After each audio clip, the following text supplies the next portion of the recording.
Eh sir, may ano kasi sa akin. Alam mo ba yung ano yung mga naghihimalan sa ano, yung tawagin sa amin tingnan yung ano yung mga Ano daw po ang nakita dito?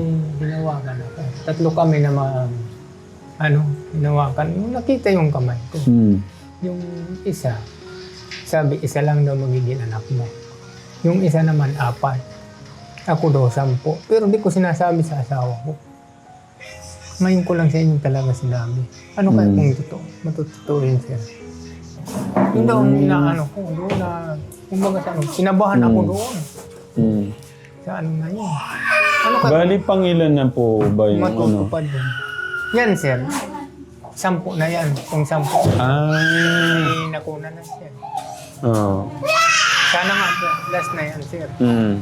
Kasi hindi ko talaga akalain yun na mga alam na mga ganun. Di ba may mga nakakaalam sa pag ano yung tawag nito, tawag sa amin yung parang mga nanguhula na ano talaga. Kaya siguro yun, sabi ko pa nga, blessing siguro sa amin. Talaga kinumpleto talaga yung ano. Kaya di ko sinasabi rin. Di alam ng asawa ko na magkakaganon din kami na gano'n. Pati mga anak ko, di ko sinasabihan yan. Totoo natupad yung isa lang. Yung isa 4. Ako lang ang pinaparami ang ano. Yung pong isa, talagang isa lang naging anak. Oo. Sa 3 kami na sinaltang, ano, hinula, yung palad. Kaya ewan ko, naniniwala. Eh baka, yun nga, dahil alam niya, sinunod niyo lang po yung ano. Naniniwala din ako sa mga ganyan. Magaling ng hula, no? Yeah. Ang ano po kasi, kumbaga siyempre blessing po yan. Siguro ang ano lang ni Kuya na parang... Kaya nga po, sir. Tapos... Pero blessing yan. Sabi ko po sa kanya, blessing. Kasi sabi ko sigurado dito lang ang dinidigdig mo ng isip. Eh, ako naman, kung ako lang, sir, talaga, sabi ko pa, sapat na yung mga anak na yun. Kung hindi lang ang... kumbaga sana parang ang nag-utos sa langa doon, yung parang sinunod yung hula. Ako, mangyak-nyak din ako, sir, eh. Marami na, kung pwede lang, eh, talaga tama na ako. Sana nga po ako, eh. Last na yun, ano na yan, talagang magkatotoo man na 10. Kompleto na. Ano po, family planning. Kasi bata pa po si nanay, di ba po? Parang matanda pa ho yata ako kay nanay. Kay... 1982 yan, sir. O 34, ay 44?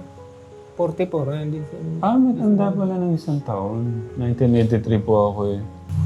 Ang hinahabol ko doon, na ano, kumbaga sa ano, kung sa akin lang, stop na talaga. Kumbaga sa ano, parang hinabol doon yung paghula sa akin. Sir.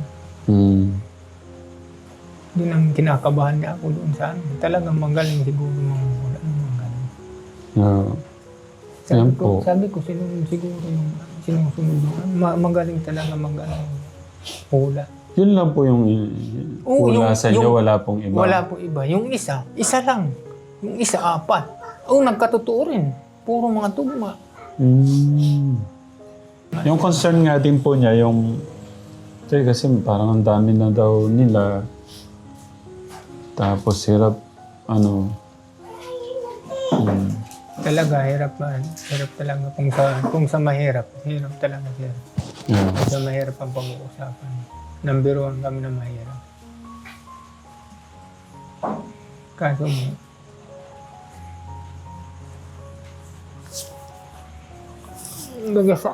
parang ang tadhana talaga. Nag-ano siya lang. Nagdadala sa amin. Yung, kumbaga sa ano eh, hindi na dapat kung ano lang, hindi na dapat sundan. Kung pwede lang. Eh, 3-4 nga lang na anak, maganda na kung ano lang eh. Kung hindi lang talaga yung kumbaga sa naniniwala talaga ako kung ganun man na naabot ko yung 10 na yan. Talaga sa matindi yung nagsalat. Matindi manghula. Inuulit ko po, wala pong masamang madami. Masaya nga po yun eh. Kahit ako noon, ano na po kami ha, siyam na kami. Nakontihan pa ako kasi sabi ko, pagka pala nasa Manila na kami lahat, iniisip ko malungkot yung nanay tatay namin kasi walang kasama. Kasi nasa abroad, nasa Manila, nag-aaral, wala pong kasama. Dapat pala sabi ko marami. Tsaka na ano kasi namin yung pag marami masaya. Kaya lang yung siguro, yung parang inaano ni Kuya Tipoy natin, parang yung bigat ng ano niya, parang nakikita niya na yung mga kapatid niyang hirap. Tapos, parang ba't di nila, paano yun po yung ano niya kanina? Ako din, sir. Ano, wala po bang ano dyan? Yung ano dito, yung ini-inject? Ewan ko lang, sir. Kasi itong asawa ko naman, pag nagpipils, hindi siya tawag nito, hindi siya yang para siyang Basta ganun. tatalong-talong, nahihilo daw sa para sa daw sa babagsak. Oh. Yung maganda sana yung Opo. implant ba yun? Tsaka ano, yung tawag nito yung tali ba yun? Di ba may mga ano naman yan, yung Dapat pala sa inyo tayo, pabasectomy na kayo. Kung kumari medyo sensitive kay nanay, kayo na lang. Nagsabi nga po siya na magstay po muna dito dahil gusto niyang gabayan yung mga kapatid. Opo. Ano pong nakikita niyong pagbabago sa mga kapatid po niya? Hindi na siguro siya mababago. Palagay ko dahil Nahirapan na nga daw po siya eh. yung ugali talaga na kagis na ng mga bata na yun, kumbaga sa ano, parang walang pakialam sa ano. Ini-spoil din nanay, no? Tad na ako sa dito ko, masakit na lang minsan. Si Pag, nanay, spoil tapos, din hindi ko man pwede lagi papaluin. Maya makita ko, mani-SWD ako. Sapin, mga bata na yun, pwede na. Ano na, yung ano lang talaga Kaya dyan yung... talaga kahit nandito to, hindi kaya ano. Kumbaga sa ano, parang binabaliwala lang, saway ka, saway nito, saway ng hindi na. Mabait na po. Mabait si nanay, nakikita Hindi na pa, makukuha. mabait sa sige, wala kayo. Mag-Royal Rumble kayo. Ano? Medyo lumuwag ba yung ano mo, Kuya Poy? Yung nararamdaman mo na? Kanina napapatawa na po namin eh. Hindi yun siguro kako sir, iniisip. Yung kanina na na-realize ko kagad sa kanya dahil sabi pa nga na mahirap na nagdagdag pa. Ako naiintindihan ko naman sir, dati mo alam eh. Blessing siguro sa aming kako naman. Dahil di man pwede ilang yun at tao yun. Oo naman to naman. Huwag. Oo. Maging, ano, Tsaka huwag niyong isipin wala yun. ka kayong maging hindi magandang buhay pag Sabi ko, tanggapin na lang natin at nandyan na yan. Problema ni tatay, trabaho. Trabaho sir. Maghahanap ako ng trabaho na naman, panibago. Ako sa ano ko parang, siyempre nag-iisip ka, magulang ka, ama ka, no? Na kaya pa ba bukas, next month? Parang Kaya nga ganun. sir, Pero si tatay, buti ang lakas ng ano niya, no? Yung kanyang, yung ano. bahala na kang. Oh, ganun. ganun yan. Dati ganun po ako dati, tayo mag-asawa, ganun po dati. Bahala na kung panggatas, ang buko lang. Pero nung ano, nag-isip kami, parang hindi na maganda itong ano. Oo, ang hirap din kasi kung ano, di ba? Dati kaya po, Yung pre-prepare mo sa kinabukasan na nga, iintindi. nakikitira lang kami noon, nasa kami sa ring bahay. Nagtrabaho, bahala. Pero lahat ng trabaho, pinasok ko po talaga.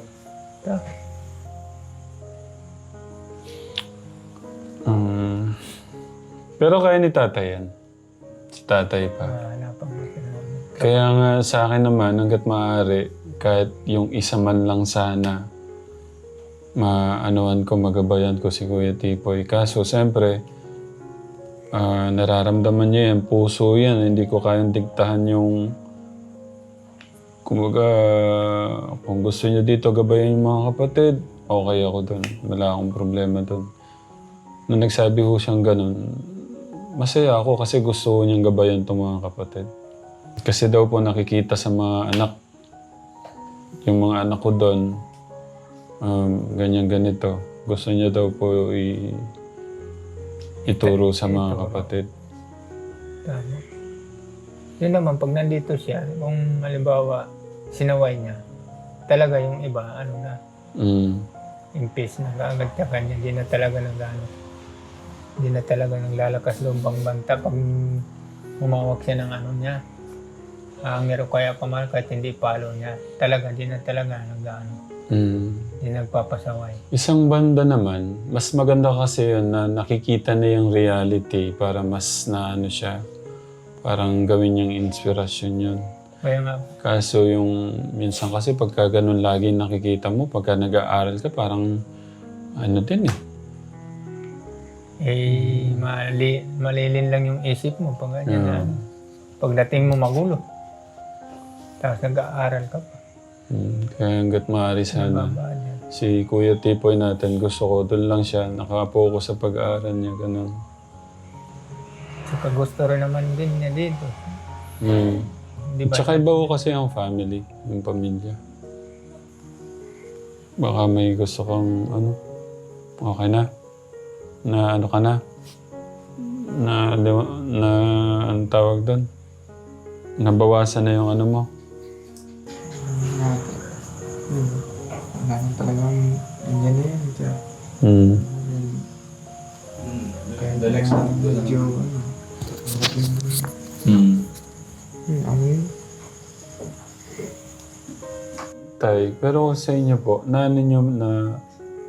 naisip niyo naman minsan yung kapag ka dinagdagan po, baka mas ano pa.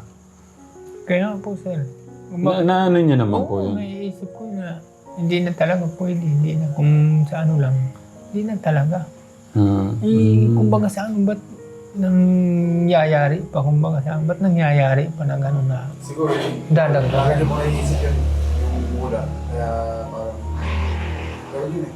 Parang pag pag-isip mo sa bata, yung mula, kailangan masapo yata yun. Tapos bukas na naman, naisip na naman, gano'n. Kaya nga, no? Naisip niyo po lagi, no? Yan nga. Naisip niya lagi, kaya gano'n siguro. Sabi ko, ba't gano'n ka? Itirigil na talaga kung sa pagtigil. Wala na talaga, hindi na pwede.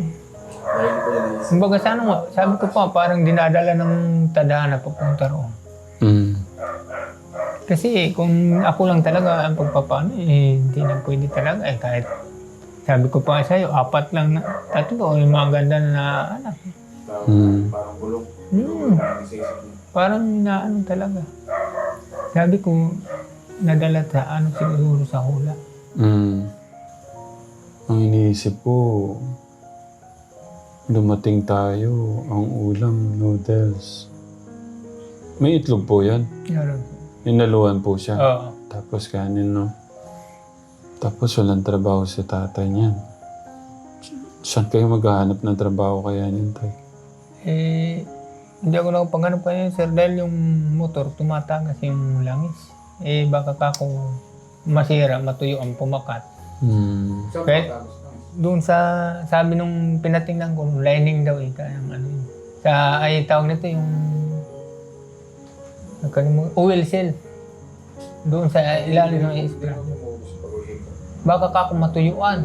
Kaya di ko pinipilit Baka lalo pa ako pag pinersa ko, matuyuan, bumiak. Masira, mas malaki tuloy ang... Pag po oil shield ka, mura lang po yun. Mga sandaan pwede. Sana nga ako, hindi malaki.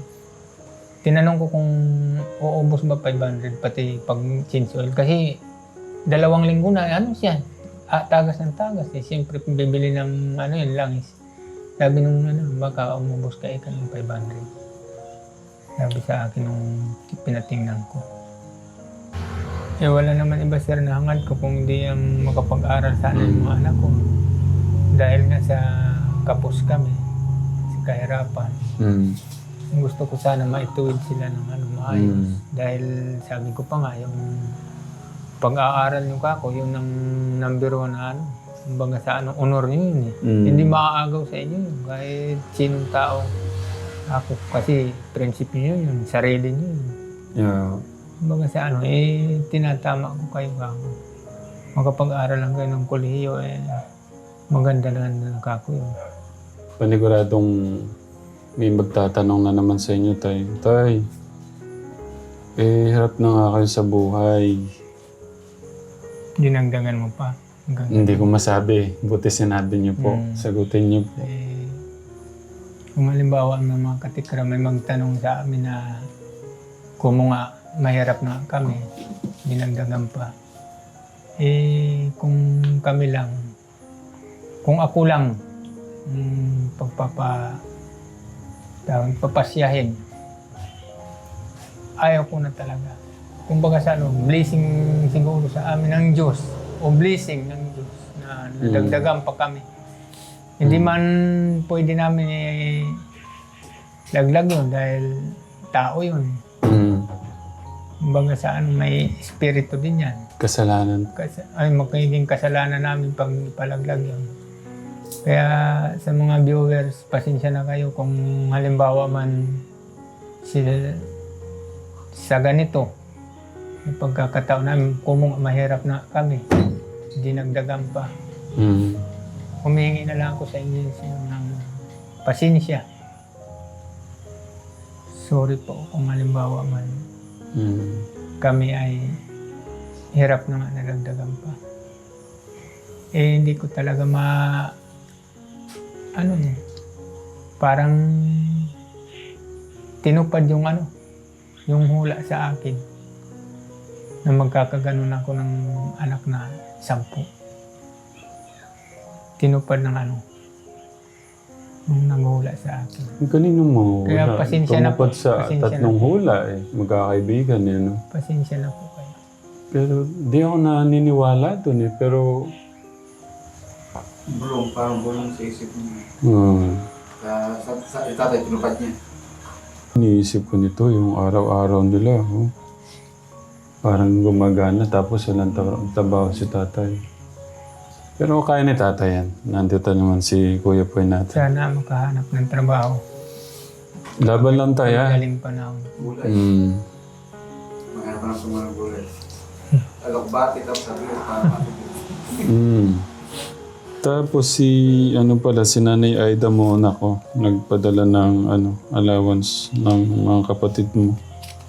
2, 3, 4, 5, 6, 7, 8, 9, 10. Yung monthly na ni Nanay Aida mo. Thank you po. Thank you po na. Balang kasi masaya yung pamilya, marami kayo. Pero yung ko lang din talaga, hindi naman talaga kasi kakayanin. Ba't mo, di ba? Pero wala akong karapatang i-judge si tatay.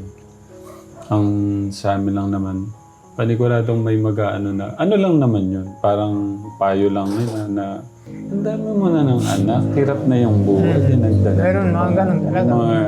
Hayaan nyo na po, yun, ganun. Paniguradong may mga ganong po. Mga base. Oo.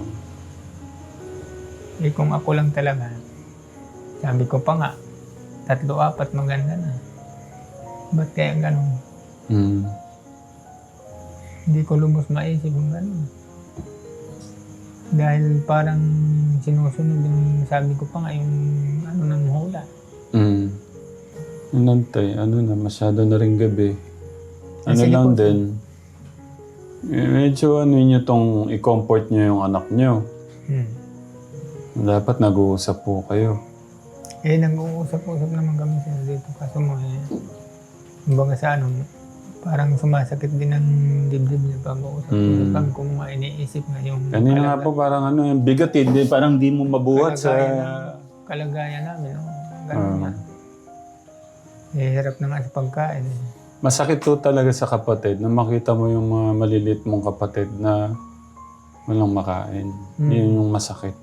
Tay. Kaya siya hindi niya alam kung saan niya ipepesto yung po niya eh. Unawaan niyo na lang din po. Unawain niyo na lang din po yung niya.